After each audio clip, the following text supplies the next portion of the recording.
अफीमची बनाया जा रहा है भारत के युवाओं को, जुए की आदत डाली जा रही है, गेमिंग की आदत डाली जा रही है। भारत के युवा इस जुए के खेल में अपना सब कुछ बर्बाद कर रहे हैं, अपनी जिंदगी चौपट कर रहे हैं। मैं बहुत सारे लोगों को जानता हूं जो इस गेम में उतर करके क्विक मनी कमाने के चक्कर में अपनी जिंदगी को तबाह करने में लगे हुए थे। बहुत सारे बच गए।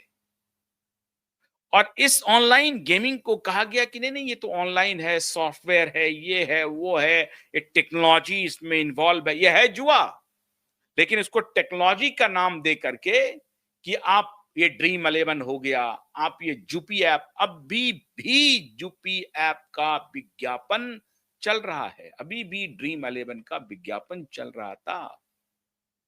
सभी टेलीविजन चैनल्स पे, सभी इंटरनेट पे, सभी अखबारों में, सभी डिजिटल प्लेटफॉर्म पे, ओटीटी प्लेटफॉर्म पे, सिनेमा घरों में।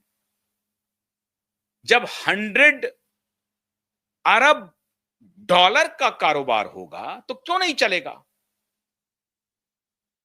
ऑनलाइन गेमिंग, सट्टेबाजी, ड्रग, नकली नोट, नकली हथियार, बार, क्लब, ये सब का एक साथ मिला जुला कॉकटेल है।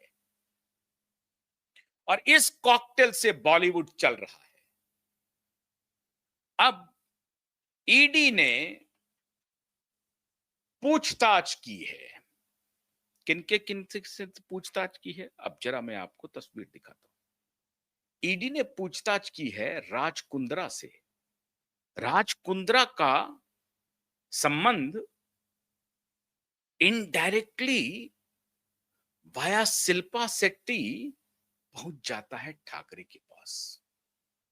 शिल्पा और ठाकरे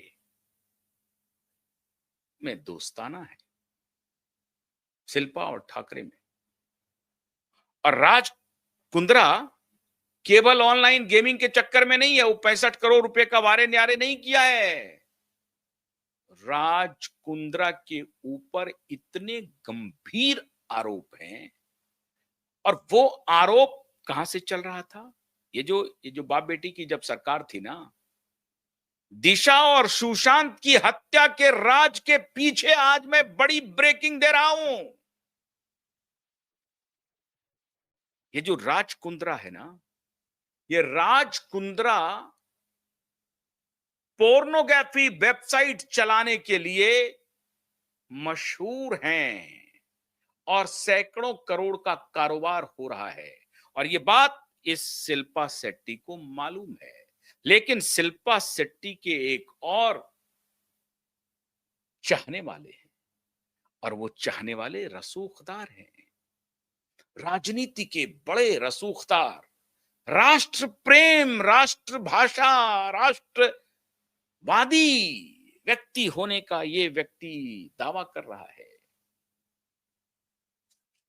राष्ट्रवादी, देश के बारे में सोचने वाला युवा।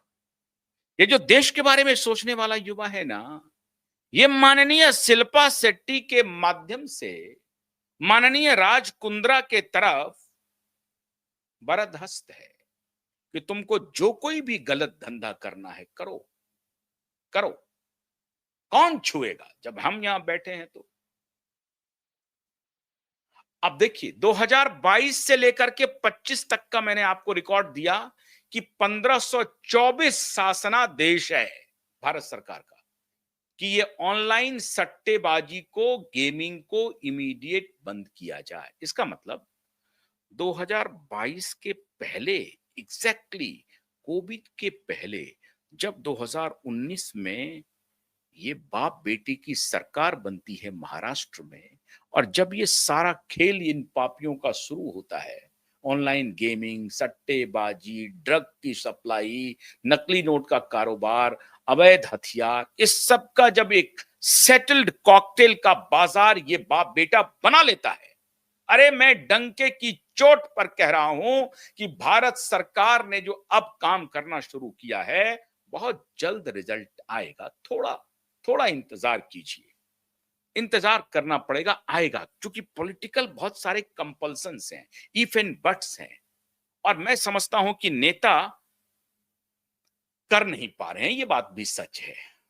अब मैं अगर होम मिनिस्टर रहता तो 24 घंटे के अंदर सारी बात कर देता, 24 घंटे भी नहीं लगते, लेकिन मैं तो हूं नहीं होम मिनिस्टर, में क्या कर सकता हूं? तो इनको आपको लाना पड़ेगा रास्ते पर। सरकार से यह पूछा जा सकता है कि भाई 1524 शासनादेश जो था आपका, उस पर अमल क्यों नहीं हुआ? क्यों नहीं अमल हुआ, जो अब आप ईडी को इन्वॉल्व कर रहे हैं? राज कुंद्रा के ऊपर यह आरोप लगा कि कोविड के दौरान इंग्लैंड में यहां से वेबसाइट पे सारा पोर्नोग्राफी अपलोड होता था और वो फिर इंग्लैंड से उसका सारा कंट्रोल होता था, और वो पोर्नोग्राफी का खेल में चाइल्ड ट्रैफिकिंग, टीनेजर्स ट्रैफिकिंग के मामले में ये आदित्य ठाकरे के ऊपर गंभीर आरोप लगे हुए हैं। आप समझ रहे हैं बात को? टीनेजर ट्रैफिकिंग का खेल है, वही खेल है जो जेफरी एप्स्टेन अमेरिका में कर रहा था, और जेफरी एप्स्टेन के दोस्त बिल गेट्स के साथ भी इन लोगों की बड़ी अच्छी दोस्ती है।